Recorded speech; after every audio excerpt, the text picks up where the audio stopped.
So I've basically made a number of videos talking about the current state of America's housing industry and the auto industry, as well as retail sales. I don't really talk as much about retail sales, but mostly autos and cars, because those are usually two of the most largest expenses that the average American is going to make. Those are two of the largest investments that the average American is going to make. So those are the ones that I like to focus on. I also like to focus on improving your credit score and whatnot, because I personally absolutely believe, based on what I've seen, that having excellent credit is something you have to have. I have myself, those people who may be new, I have 850 credit scores across the board. And for the most part, any loan that I want, I can get. But a lot of people are more in the average range. They're below 700, some people below like 680. Some people may be between 680, 780 and whatnot. But I just want to point out two things. Number one, I believe that the car culture, from what I'm seeing, especially on YouTube, the car culture, I believe it's dead. There's a couple of reasons why I think it's dead, which I'm going to get into in a minute. I also want to point out to you that the Federal Reserve Bank of America has just raised interest rates.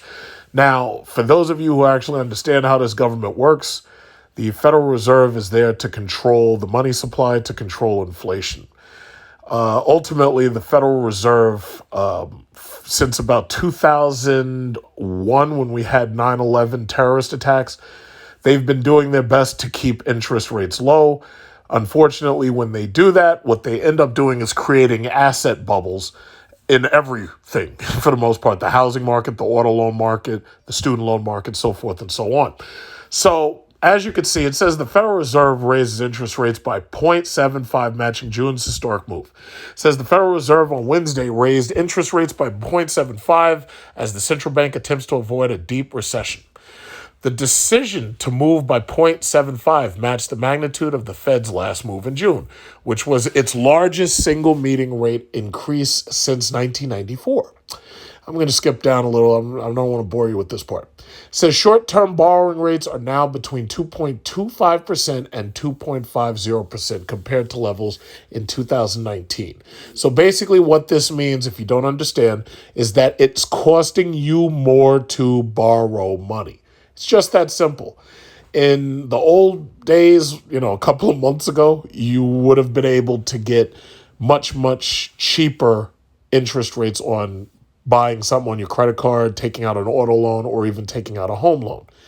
Federal Reserve has been raising interest rates because they have to stave off inflation. And for the most part, that's just where it is. Now, let me skip down to here. It says summer readings of inflation have yet to show a letting up of inflationary pressures. In June, prices in the U.S. rose by 9.1% on a year-over-year basis, the fastest pace since November 1981. Balancing act. Fed policymakers have said that one driver of high inflation remains the war in Ukraine. Well, first of all, the war, and I want you to understand what I'm saying. The war in Ukraine is not the reason why we're having the problems we had. If you think back to right before Russia invaded Ukraine, we were having these problems already under the Biden administration. Gas prices were already high. Inflation was already going up. You just didn't realize it until they started blaming it on the Russia situation. And it's not even the war that did it. It's the fact that America reacted by putting sanctions on Russia. See, when you put sanctions on a country like that creates energy, it has large effects throughout the entire system. Europe is feeling those effects right now. They're going through more of a recession than America is, but you're not going to hear about that because everybody on the news, MSNBC, CNN, they're busy talking about what happened January 6th. What you wouldn't know is that inflation's extremely high in most parts of Europe, which is evident by looking at the euro, which has now reached parity with the US dollar, and the British pound, which has also lost considerable value. You'll also notice that there's a number of European countries that are folding. Boris Johnson stepped down from power even after winning a no-confidence vote against him. Hungary's declared a state of emergency. If you look at these European countries, Germany is basically declaring a state of energy emergency. You've got Greece already was screwed before this, and so forth and so on. It's only going to get worse, but I digress.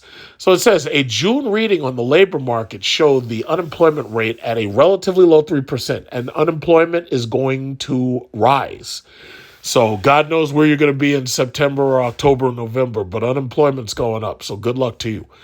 Wednesday's interest rates increase also comes a day before a closely watched government data release on economic growth in the second quarter of the year, following a quarter of negative growth in the first quarter. So basically, the government is trying to make up their own definition for recession because they don't want us to believe we're in recession. The reality is we've been in recession since 2019. At least what we're really in is called stagflation. Stagflation is a period of recession, period of unemployment, underemployment. But one of the most important things about stagflation is it has to do with poorly managed government policies. When you have poorly managed government policies, that is the icing on the cake that puts you into the stagflationary environment. Where now, not only do you have a recession, not only do you have underemployment, unemployment, not only do you have loss of wages and lack of growth, especially in our housing market, but on top of all that, you have the government attempting to figure out ways to get out of this situation and only screwing up even more. That's what stagflation is. But they don't want to use that word. And they're going to tell you a recession doesn't mean what you think it means or what you see going on around you. So I'm just going to keep on going. It says central bank's own projections from June estimated the Fed will need to raise rates to roughly 3.8% next year to pull off slowdown in inflation. 3.8%. That means mortgages are going up, credit card rates are going up, auto loans are going up. No matter what, it's going up. It's going up because the cost of borrowing money is going up as the Federal Reserve raises the rates.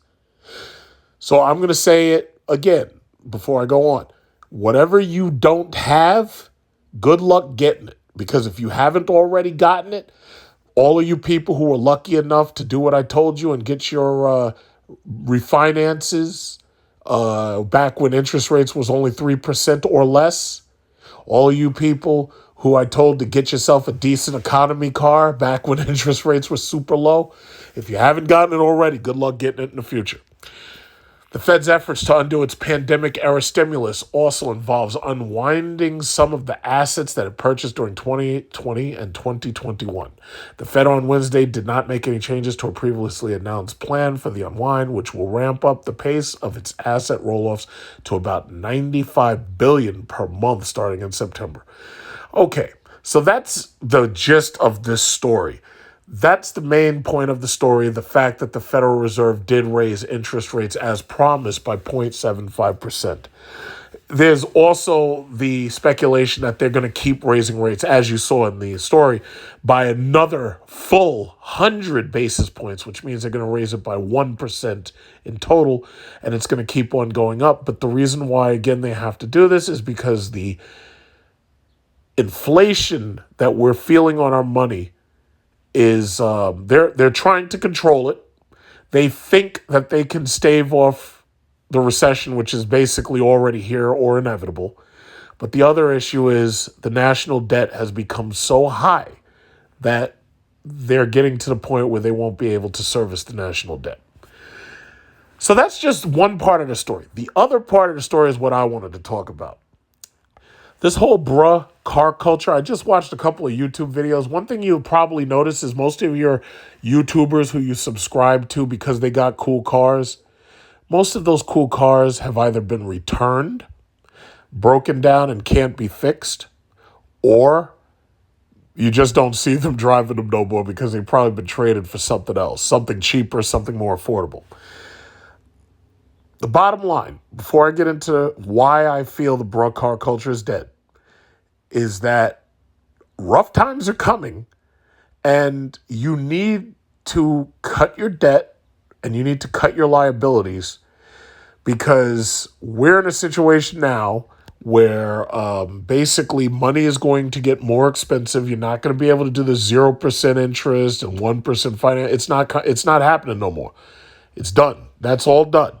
And now you're going to feel shrinkflation, heatflation. You're going to feel greedflation and other forms of inflation on whatever you have. But now what I want to do is I want to talk about the reasons why I think the car community, especially the YouTube car community, is dead. One of the biggest issues that I see affecting the car culture is not only the fact that cars are actually moving towards electric, where everything pretty much drives about the same, sounds about the same, acts about the same. It's the fact that the prices on these things, or the exciting vehicles that everybody wants, has basically skyrocketed. These things are completely unaffordable now. The average one of these new cars, you're talking about like $100,000 all the way up to $2 million on average. Like the new Lamborghini Countach, the Bugatti Chiron Supersport. These are the things that drive social media right now, but the problem is they're damn near unaffordable by anybody who's not a multi-millionaire or a multi-billionaire. So for what do you have left? You just got basically, like, if you show up to these car meets, they're basically what I call dollar menu meets, where you either have somebody in one of these boring Nissan GTRs with the steering wheel on the wrong side of the road, or you've got a bunch of people showing up with these quote unquote tuned Hellcats and these tuned Mustangs, which are, about 500 feet away from having to be put back in the garage because there's probably something wrong with them and they're about to break down. So, in the reality of the situation is, it's like the car community is dying because there's really not many options. It's like, are we ever going to have a car meet where we show up and everybody's got a damn electric car and they're all sitting next to a Tesla stall plugged into it? Yeah, some of the women do stuff like that. I've seen that before. But for the most part, it's really not that exciting. It's actually pretty boring. So the next reason, the fuck boys. We all know that with great power comes great responsibility. But what happens when you have very powerful vehicles or technology in the hands of morons? I would have thought they would have learned to keep stuff like this out of their hands since that movie Planet of the Apes, where you had Caesar and the apes rolling around with shotguns and machine guns and stuff. But that never actually happened. These dudes with these street takeovers and getting in the middle of bridges and lanes and everything have basically destroyed car culture. They come out at night, they got nowhere else to go because they all live in their parents' house. And for the most part, they're out there at night, they're fighting and getting into problems and whatnot. And when somebody gets into an accident, they shooting each other and this, that, and other. They've basically created a very, very toxic situation. The police are coming after them. And when I mention the street takeovers, I have to mention SRT. SRT originally came out, stood for Street Racing Technology. Now, they'll say street and racing technology, but I always insist it was street racing technology. Putting 2 and 3 and 4 times the amount of power in a car that should be in a car should have basically been the canary in the coal mine to let you know that there was going to be problems going down in the future.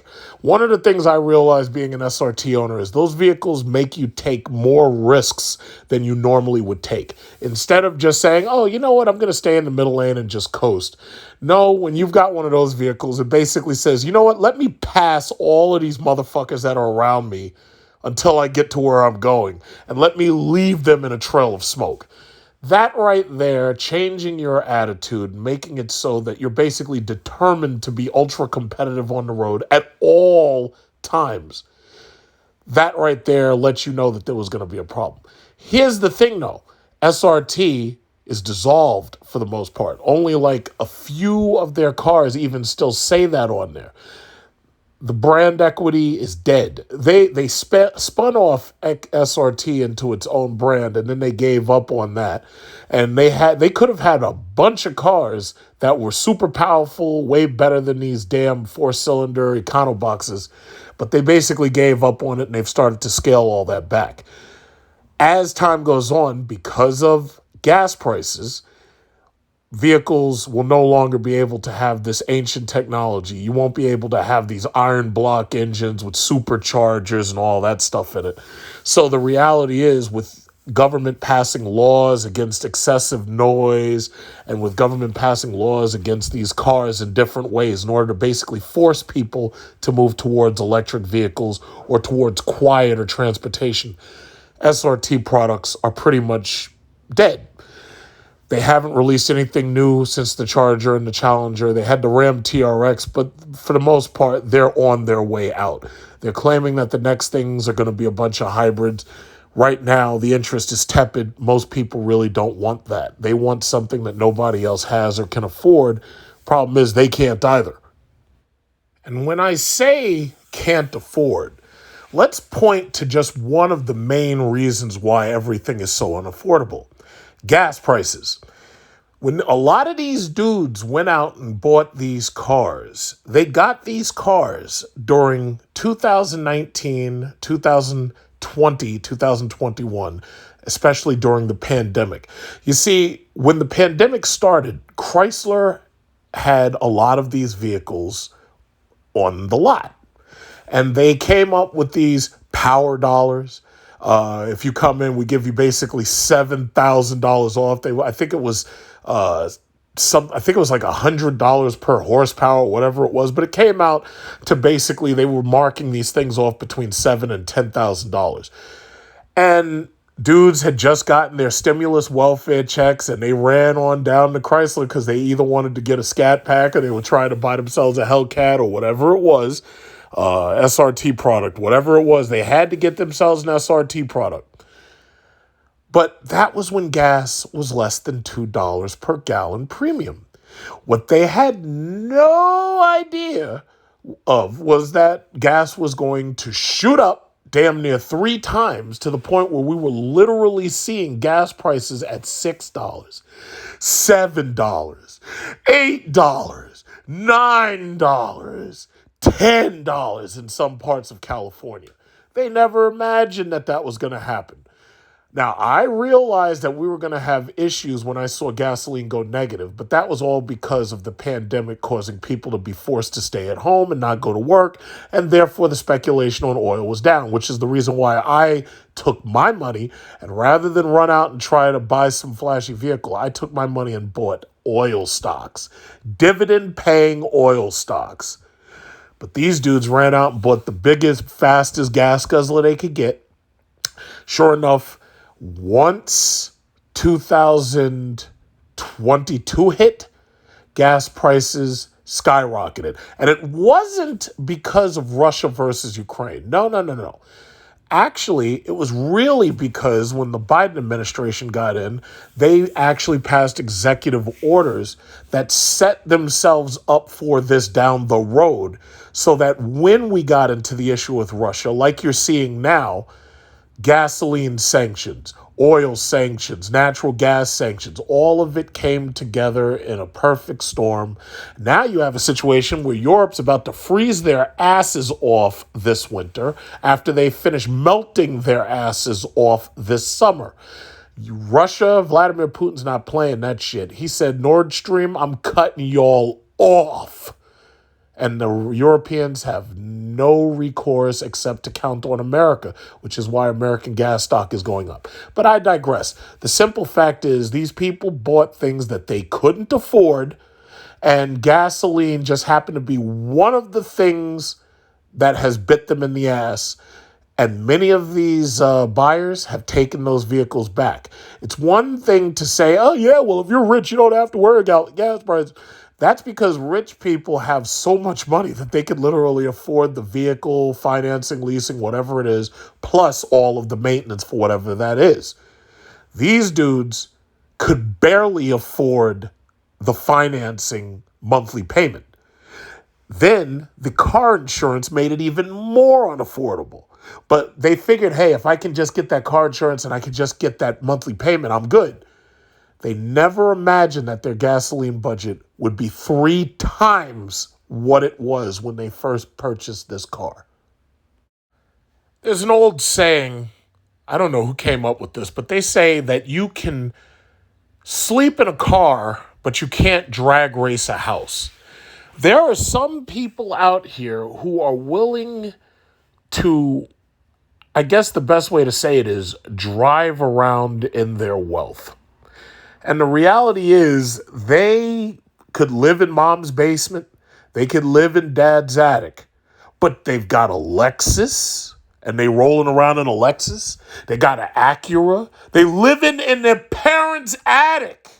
But they driving around in the newest Acura. They living in mama's basement. But there's a Hellcat parked outside. They are sleeping in daddy's garage, but there's a Mercedes or a BMW parked outside. As long as they are fast and fresh and furious on the road and blinging, as long as their gold teeth are blinging and their chain, their gold chain, their rope chain is on, and they shining with the diamonds and making it rain on hoes, when you see them on the road, it's all good. Don't follow them home, though. Don't find out where they live, though. Don't find out how they live, though. These dudes are flashing all this money. Now, keep in mind, some of this money was PPP loan scams. And some of this money, these dudes are literally stalking these leasing companies, trying to figure out how they can get things that they absolutely cannot afford. Bentleys, Bentiagas, used. Rolls Royces, used. Lamborghini Uruses, used. And it's just so sad. It's like, if you saved up your money, you'd be able to get something reliable. You'd be able to get that Honda Accord or that Nissan Altima. You'd be able to get something you can afford, something reliable. But no, what you're trying to do, you're trying to pay $1,300. You're trying to pay damn near $4,000 a month for one of these cars that you had to put $100,000 on, and you got that from drug money. I don't even know what to say to you guys who are so flashy, but you're flashy to a fault. But if I had to point out just a single factor that has probably done more damage to the broad car culture, I'd have to point out the Federal Reserve. Ultimately, the only thing allowing people to get these loans that they can't afford, whether you're buying a house you can't afford or a car you can't afford or a degree from a school you can't afford, ultimately it comes down to the Federal Reserve. The Federal Reserve has been printing out money by, number one, actually printing out money, two, sending out welfare stimulus checks, and three, by keeping interest rates artificially low for far too long. Now that's all coming to an end because, as I've pointed out in my other videos, we've gotten to a point where the national debt is exceeded $30 trillion. And it's gotten to a point where it's just like if you have a credit card and the monthly payment gets so high that you can no longer afford to make it. Well, then what ends up happening is you default.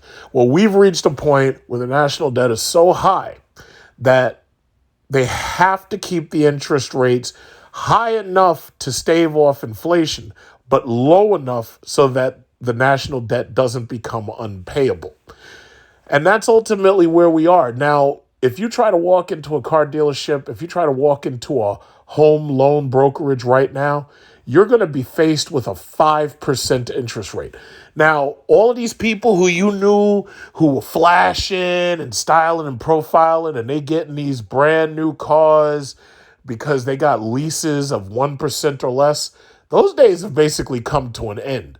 At this point, you're facing a 5% interest rate, and the reality is most people can't afford it. The broad car culture is dead. If I do ever show up to one of these cars and coffee things again, it's going to be in my brand new electric Cadillac that plugs up to my house. I'm going to plug that thing to my house. I'm going to pay pennies on the dollar while these people are still running out there and buying gas at $4 and $5 a gallon. But the reality is you need to do things that are financially smart, and the broad car culture is anything but.